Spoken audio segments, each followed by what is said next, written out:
Today we are going to the lesson History Unit 3 Rural Life and Society.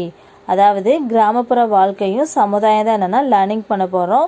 Learning objectives to know the land revenue policy under the British rule. அதாவது British rule கீழே இருக்கக்கூடிய land revenue policy. Next என்னென்னா to understand the merits and demerits of the land revenue policy. Land revenue பாலிசியோட merits and demerits என்னென்னா understand பண்ண போகிறோம். Next to know the agrarian crisis and revolts. அதாவது விவசாயோட Crysis and ரிவால்ட்ஸ் தான் என்னென்னா learning பண்ண போகிறோம். Let's see introduction. In the pre-colonial period, Indian economy was predominantly on agrarian economy. Agriculture was then the primary occupation of the people, and even industries like textiles, sugar, oil, etc. were dependent on it. The British government in India did not adopt a pro-Indian agriculture and land revenue policy. Indian economy agriculture பேசிக்காக கொண்ட ஒரு எக்கனாமியாக இருக்குது. பீப்புளோட primary ஆக்குபேஷனாக என்னென்னா agriculture இருக்குது. அக்ரிகல்ச்சரை depend செய்யக்கூடிய industry என்னென்னா textiles, sugar, oil etcetera. British government இந்தியாவில் அக்ரிகல்ச்சர் அண்ட் லேண்ட் ரெவன்யூ பாலிசியை என்னென்னா அக்செப்ட் பண்ணலை. Permanent settlement, மகள்வாரி system, ryotwari system, இந்த மாதிரி 3 லேண்ட் ரெவன்யூ அண்ட் டெனூரியல் சிஸ்டம் இதை தான் என்னென்னா இந்தியாவில் பிரிட்டிஷ் கவர்மெண்ட் இன்ட்ரடியூஸ் பண்ணாங்க. டெனூரியல் சிஸ்டம்னா என்னென்னா நில உரிமை திட்டம். இந்த சிஸ்டம் பர்சன்ஸ் அதாவது விவசாயிக்கு அகேன்ஸ்டாக இருந்துச்சு. எக்கனாமிக் எக்ஸ்ப்ளாய்டேஷன்ஸ்ன்ற சிஸ்டம் ஃப்யூச்சரில் பர்சன்ஸை பிரிட்டிஷ்க்கு அகேன்ஸ்டாக ரிவால்ட்டில் ஈடுபட வச்சுச்சு. The land revenue policy under the British. Types of land revenue policy under British. அதாவது பிரிட்டிஷ் ஆட்சியின் கீழ் இருக்கக்கூடிய லேண்ட் ரெவன்யூ பாலிசியில் 3 டைப்ஸ் இருக்குது. Permanent settlement, ryotwari system, mahalwari system. Permanent செட்டில்மெண்ட்டில் யார் இருக்காங்கன்னா Lord Cornwallis. Ryotwari system Thomas Munro. Mahalwari சிஸ்டத்தில் Lord William Bentinck. Permanent settlement. When Robert Clive obtained the Diwani of Bengal, Bihar and Orissa in 1765, there used to be an annual settlement. Warren Casting changed it from annual to quinquennial and back to annual again. During the time of Cornwallis, a 10-year settlement was introduced in 1793 and it was known permanent settlement. Permanent settlement அதாவது நிலையான நிலவரி திட்டம். 1765 Robert Clive Bengal, Bihar, ஒரிசான்ற பிளேஸில் tax collect செய்யக்கூடிய திவானின்ற ரைட்ஸை பெற்ற பிறகு அங்கே 1 year land revenue சிஸ்டத்தை establish பண்ணார். லேண்ட் ரெவன்யூ சிஸ்டம் என்னென்னா நில வருவாய் திட்டம். வாரன் காஸ்டிங் கவர்னரை அப்பாயின்மெண்ட் ஆனதுக்கப்புறம் 1 இயர் லேண்ட் ரெவன்யூ சிஸ்டத்தை 5 இயருக்கு மாற்றி நெக்ஸ்ட்டு 1 இயர் திட்டமாக மாற்றினார். பட் கார்ன்வாலிஸ் கவர்னர் ஆனதுக்கப்புறம் 10 இயர் டெனன்சியெல்லாம் என்னென்னா 10 இயர் லேண்ட் ரெவன்யூ சிஸ்டமாக மாற்றினாங்க. அது எப்போனா 1793. It was known permanent settlement. Permanent settlement Bengal, Bihar, Orissa, Varanasi, north Karnataka, உத்தரப்பிரதேஷ்ன்ற பிளேஸில் என்னென்னா கொண்டு வந்தாங்க. பிரிட்டிஷ் இந்தியாவின் டோட்டல் ஏரியாவில் 90% ஏரியாவில் பெர்மனன்ட் செட்டில்மெண்ட் என்னென்னா நடைமுறைப்படுத்தினாங்க. நெக்ஸ்ட் இந்த சிஸ்டம் ஜமீன்தாரி, ஜாகிர்தாரி, மல்குஜாரி அண்ட் பிஸ்வேதாரி இந்த மாதிரி டிஃப்ரெண்ட் நேமில் என்னென்னா அழைக்கப்பட்டது. Salient features of permanent settlement. The Jamindars were recognized as the owners of land as long as they paid the revenue to the East India Company regularly. Salient features of the permanent settlement. அதாவது permanent செட்டில்மெண்ட்டோட சிறப்பு கூறுகள் தான் என்னென்னா பார்க்க போகிறோம். East இந்திய கம்பெனிக்கு முறையாக டேக்ஸ் பே பண்ணுற வரைக்கும் ஜெமீன்தார்ஸ் லேண்ட் ஓனராக என்னென்னா ரெகனைஸ் செஞ்சாங்க. நெக்ஸ்ட் 1 கல்டிவேட்டர் அதாவது விவசாயிகிட்ட இருந்து டேக்ஸ் கலெக்ட் செய்யக்கூடிய கவர்மெண்ட் ஏஜெண்டாகவும் என்னென்னா ஜெமீன்தார்ஸ் இருந்தாங்க. ஜெமீன்தார்ஸ் ஒரு கம்பெனிக்கு பே பண்ணக்கூடிய டேக்ஸ் ஃபிக்ஸ்டாக இருந்துச்சு. Would not be raised under any circumstances. அதாவது எந்த சூழ்நிலையும் என்னென்னா இன்க்ரீஸ் செய்யப்படாது.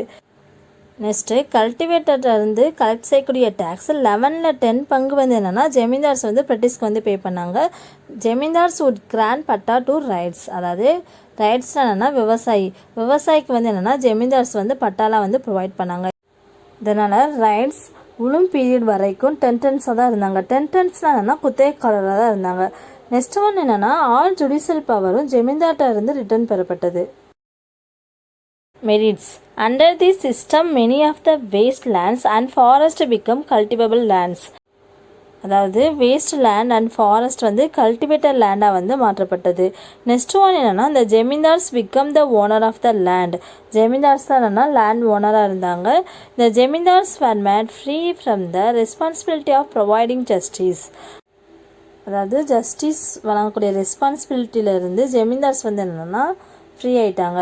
நெக்ஸ்ட் ஒன் என்னென்னா இந்த zamindars remain faithful to the British government. Zamindars பிரிட்டிஷ்க்கு ஃபெய்த்ஃபுல்லாக வந்து மாறினாங்க. Next one the system secure a fixed and stable income for the British government. அதாவது இந்த சிஸ்டம் பிரிட்டிஷ் கவர்மெண்ட்டுக்கு ஃபிக்ஸ்டு அண்ட் ஸ்டெபிளான இன்கம்லாம் என்னென்னா ப்ரொவைட் பண்ணுச்சு.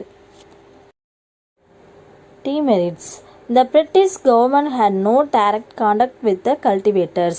அதாவது பிரிட்டிஷ் கவர்மெண்ட்டுக்கு கல்டிவேட்டர் விவசாயிகிட்ட வந்து என்னென்னா டேரெக்டாக காண்டாக்டாக இல்லை. Next one the rights of the cultivators were ignore and they were left at the mercy of the zamindars. கல்டிவேட்டரோட ரைட்ஸ் இக்னோர் செஞ்சது மட்டும் இல்லாமல் ஜெமீன்தார்ஸோட பொறுப்பில் தான் என்னென்னா கல்டிவேட்டர்ஸ் விவசாயிகளாக வந்து இருந்தாங்க. Next one the persons were almost treated as serf. அதாவது கல்டிவேட்டர் சர்ஃப் அதாவது அடிமையாக வந்து என்னென்னா ட்ரீட் பண்ணாங்க. The systems was made the zamindars lethargic and luxurious. அதாவது இந்த சிஸ்டம்னால ஜெமீன்தார்ஸ் லெத்தார்ஜிக்காகவும் லக்ஸூரியஸாகவும் இருந்தாங்க. அதாவது ஆடம்பரமாகவும் சோம்பேறியாகவும் வந்து இருந்தாங்க. Next one many conflicts between the zamindars and the persons arose in rural Bengal. அதாவது பெங்காலோட பல ரூரல் ஜெமீன்தாருக்கும் கல்டிவேட்டருக்கும் இடையே என்னென்னா கான்ஃப்ளிக்ட் நிறைய மோதல்லாம் என்னென்னா ஏற்பட்டது.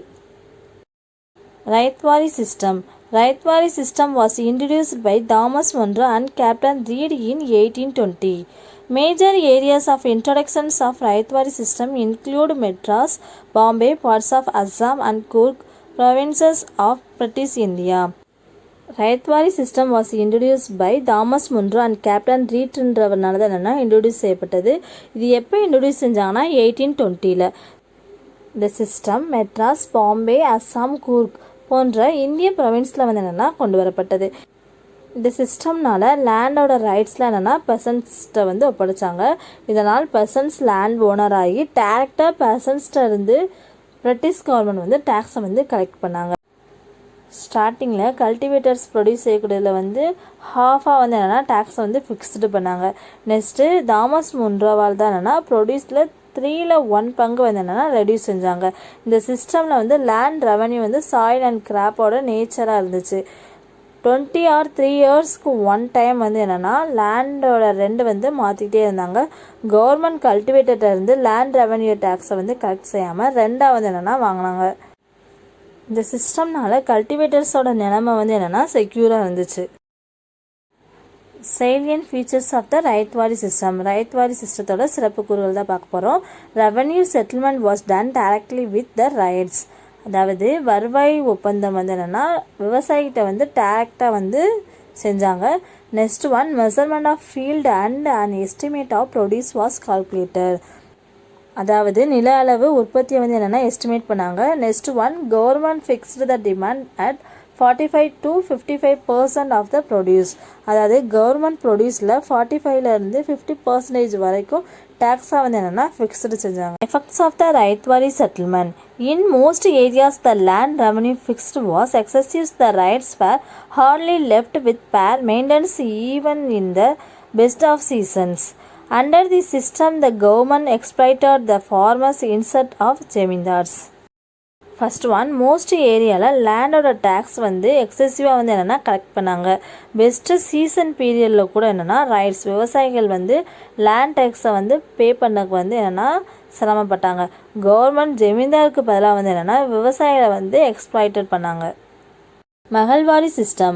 Mahalwari system, a brainchild of Holt Mackenzie, was modified versions of the Zamindari settlement introduced in the Ganga Valley in the northwest province, parts of central India and Punjab in 1822. மஹால்வாரி சிஸ்டம்னா என்னென்னா ஜெமீன்தாரி முறையை modify செய்த version தான் என்னென்னா Mahalwari system. இந்த system Holt மெஹன்சின்றவரோட சிந்தனையில் தான் என்னென்னா தோன்றுச்சு. கங்கா வேலி இந்த north west province, parts of the central India and Punjab போன்ற பிளேஸில் 1822 இந்த சிஸ்டம் வந்து இன்ட்ரடியூஸ் செஞ்சாங்க. ராபர்ட் மார்டின்ஸ் பர்ட் என்பவரோட கைடன்ஸ் படி தான் என்னென்னா 1833 வில்லியம் பென்டிங் இந்த சிஸ்டமில் வந்து சில சேஞ்சஸ்லாம் வந்து கொண்டு வந்தாங்க. மஹால் ஆர் வில்லேஜோட ப்ரொடியூஸோட பேசிக்கில் இந்த சிஸ்டம் ரெவன்யூ வந்து எஸ்டிமேட் செய்யப்பட்டது. மஹால் பகுதியோட ஆல் ப்ராப்ரைட்டர்ஸ், அதாவது எல்லா உரிமையாளர்களும் ரெவன்யூ செலுத்துறதுக்கு ரெஸ்பான்சிபிள் உடையவராக இருந்தாங்க. ஸ்டார்டிங்கில் டோட்டல் ப்ரொடியூஸில் 3/2 பங்கு ரெவன்யூ கவர்மெண்ட் சாராக வந்து ஃபிக்ஸ்டு செஞ்சாங்க. நெக்ஸ்ட்டு வில்லியம் பென்டிங் டோட்டல் ப்ரொடியூஸில் ரெவன்யூ 50% ரெடியூஸ் பண்ணார். இந்த சிஸ்டம் ரெவன்யூவை வந்து ஹோல் வில்லேஜ்லேயே கலெக்ட் பண்ணி கவர்மெண்ட்டுக்கு செலுத்துறதுக்கு ஒரு ஹெட்மேன் இல்லைன்னா லம்பார்டர், அதாவது கிராம தலைவரை வந்து என்னென்னா அப்பாயின்மெண்ட் செஞ்சாங்க. இந்த சிஸ்டம் ஃபஸ்ட்டு ஆக்ரா அண்ட் அவோத் போன்ற பிளேஸில் கொண்டு வந்தாங்க. நெக்ஸ்ட்டு யுனைடெட் ப்ரொவின்ஸில் அதர் பார்ட்ஸ்க்கு வந்து என்னென்னா எக்ஸ்டெண்ட் பண்ணாங்க. இந்த சிஸ்டத்துலேயும் டாக்ஸேஷன் பர்டன் வந்து கல்டிவேஷன் மீது தான் இருந்துச்சு. Salient features of the Mahalwari settlement. The Lamparder acted as intermediaries between the government and the villagers. அதாவது லம்பார்டர்னா என்னன்னா கிராம தலைவர். லம்பார்டர் கவர்மெண்ட் அண்ட் வில்லேஜுக்கு இடையே வந்து இன்டர்மீடியேட்டரிஸ், அதாவது இடைத்தரகராக வந்து இருந்தாங்க. Next one, it was a village wise assessment. இந்த சிஸ்டம் வந்து வில்லேஜ் வைஸ் அசஸ்மெண்ட்டாக இருக்குது. One person hold a number of villages, அதாவது ஒரு பர்சன் நிறைய வில்லேஜை வந்து என்னென்னா தன்னோட வசம் வந்து வச்சுருந்துருப்பாங்க. நெக்ஸ்ட் ஒன் என்னன்னா, இந்த village community was the owner of the village common land, அதாவது வில்லேஜ் லேண்டில் வில்லேஜை சேர்ந்த கம்யூனிட்டி தான் என்ன ஓனராக இருக்கிறாங்க. The village land belonged to the village community, village லேண்டில் வில்லேஜ் கம்யூனிட்டியை சேர்ந்தவரெல்லாம் என்னென்னா இருக்கிறாங்க. Effects of the Mahalwari settlement. The Lamparder enjoy privileges which was misused for their self-interest. லம்பார்டர் என்னன்னா கிராம தலைவர். இவர் வந்து என்னென்னா ப்ரிவிலேஜஸ் வந்து செல்ஃப் இன்ட்ரெஸ்ட், தன்னோட சொந்த விருப்பத்தின் அடிப்படையில் என்னென்னா மிஸ்யூஸ் பண்ணுறாங்க. இந்த சிஸ்டம் வந்து கல்டிவேட்டருக்கு வந்து பெனிஃபிட்டாக இல்லை. நெக்ஸ்ட்டு இந்த சிஸ்டம் ஜமீன்தார் சிஸ்டமை வந்து மாடிஃபை செய்த வெர்ஷனாக இருக்குது. இது வில்லேஜோட அப்பர் கிளாஸஸ்க்கு வந்து பெனிஃபிட்டாக இருக்குது. Impact of the British land revenue system on the cultivators, அதாவது கல்டிவேட்டர்ஸ் மீது பிரிட்டிஷ் லேண்ட் ரெவன்யூ சிஸ்டத்தோட இம்பேக்ட், அதோட தாக்கத்தை தான் என்னென்னா இப்போ பார்க்க போகிறோம். A common feature of all the settlements was the assessment and the maximized income from land. It resulted in increasing land sales and dispositions. All revenue சிஸ்டமும் காமனாக லேண்ட்லேருந்து மேக்ஸிமம் இன்கம் பெறுவதாக தான் இருந்துச்சு.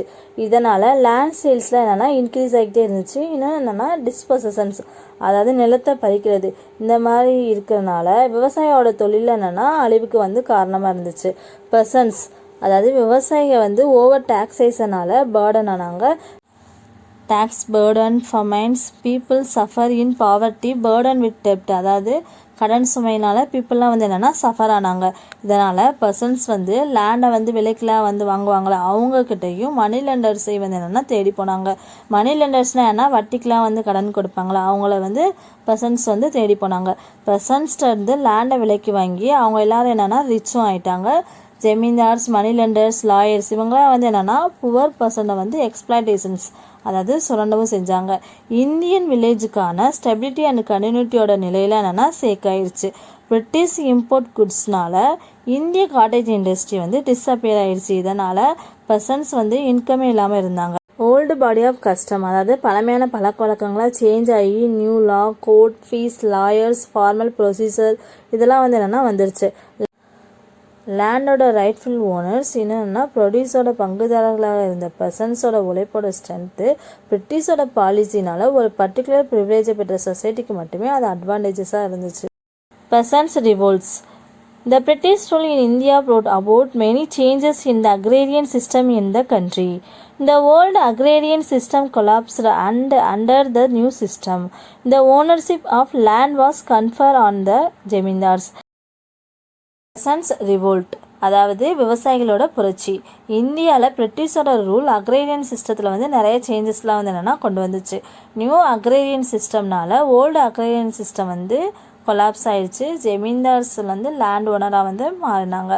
கல்டிவேட்டர்ஸோட உழைப்பு வந்து ஜமீன்தார்னால வந்து எக்ஸ்ப்ளாய்டேஷன் செய்யப்பட்டது. பெர்சன்ஸோட லைஃப் வந்து என்னென்னா எக்ஸ்ட்ரீம்லி மிசரபிள், அதாவது துயரமாக தான் இருந்துச்சு. எக்ஸ்ப்ளாய்டேஷன்லேருந்து பெர்சன்ஸ் வந்து தங்களை வந்து ப்ரொடக்ட் பண்ணுறதுக்காண்டி 19th and 20th சென்ச்சுரியில் பிரிட்டிஷ்க்கும் ஜமீன்தார்ஸ்க்கும் அகேன்ஸ்டாக வந்து மூமெண்ட் அண்ட் அப்ரைசிங், அதாவது இயக்கம், கழகம் இதெல்லாம் வந்து என்னென்னா ஈடுபட்டாங்க. The Sandal Rebellion 1855 to 56. The first revolt which can be recorded as peasants' revolt was the Sandal Rebellion in 1855 to 56. The land near the hills of Rajmahal in Bihar was cultivated by the Sandals. The landlords and moneylenders from the cities took advantages of their ignorance and began crapping their lands. 1855 to 56ல் persons விவசாயோட first revolt தான் என்னென்னா Santhal rebellion. பீகாரில் உள்ள ராஜ்மஹால் ஹில்லுக்கு நியரில் உள்ள பிளேஸில் தான் என்னென்னா சந்தால் பீப்புள் அக்ரிகல்ச்சர்லாம் வந்து பண்ணாங்க. சந்தால் பீப்புளோட அறியாமையை வந்து தனக்கு சாதகமாக பயன்படுத்திய லேண்ட்லார்ட்ஸ் அண்ட் மணி லெண்டர்ஸ் வந்து அவங்க என்ன பண்ணாங்கன்னா லேண்ட்ஸ்லாம் கிராப்பிங் பண்ண ஆரம்பித்தாங்க. கிராப்பிங்னா என்னென்னா பறிக்க ஆரம்பித்தாங்க. இது அவங்களுக்கிடையே வந்து என்னென்னா பிட்டர் ரெசன்மெண்ட், அதாவது கசப்பான உணர்வை வந்து ஏற்படுத்தி 1855ல் ரிவோல்ட்டில் வந்து ஈடுபட்டாங்க. Consequently, under the belief of a divine order, around 10,000 Sandals gathered under two Sandal brothers, Sittu and Kangu, to free their country of the foreign oppressor and set up a government of their own. அதாவது Santhal next என்னென்னா சந்தால் வந்து foreign அப்ரஸர், அதாவது அடக்குமுறையாளர்கிட்ட இருந்து தங்களுக்குன்னு ஒரு கவர்மெண்ட்டை வந்து setup பண்ணி சித்து and கங்குன்ற ஒரு 2 சந்தால் பிரதர்ஸ் தலைமையின் கீழ் வந்து 10,000 சந்தால் வந்து ஒன்று கூடினாங்க. இந்த ரிபெலியன் 1 மந்த்துக்குள்ளே வந்து என்னென்னா ஃபார்மிடபிளான ஒரு சக்தியை வந்து பெற்றது. The houses of the European planters, British officer, railway engineers, zamindars and moneylenders were attacked. இதனால் European planters, British officers, railway engineer, zamindars, money லெண்டர்ஸ்லாம் அட்டாக் பண்ணாங்க. The rebellion continue till February 1856 when the rebel leaders were captured and the movement was put down with a heavy hand. அதாவது இந்த rebellion 1856 பிப்ரவரி வரைக்கும் கண்டினியூவாக தான் இருந்துச்சு. The government declared the Barganas inhabited by them as Sandal Barganas so that their lands and identify could be safeguarded from external encroachment. அதாவது rebel லீடர்ஸ்லாம் வந்து capture பண்ணி ரிபல்லாம் வந்து என்னென்னா ஸ்டாப் ஆச்சு. சந்தால் வாழ்ந்த பகுதியை வந்து சந்தால் பர்கனாஸ்ன்னு என்னென்னா கவர்மெண்ட் வந்து டிக்ளேர் பண்ணாங்க. நெக்ஸ்ட்டு சந்தாலோட லேண்டு எக்ஸ்டர்னல் என்க்ரோச்மெண்ட், அதாவது அந்நிய ஆக்கிரமிப்பாளர்கிட்ட இருந்து என்னென்னா பாதுகாக்கப்பட்டது.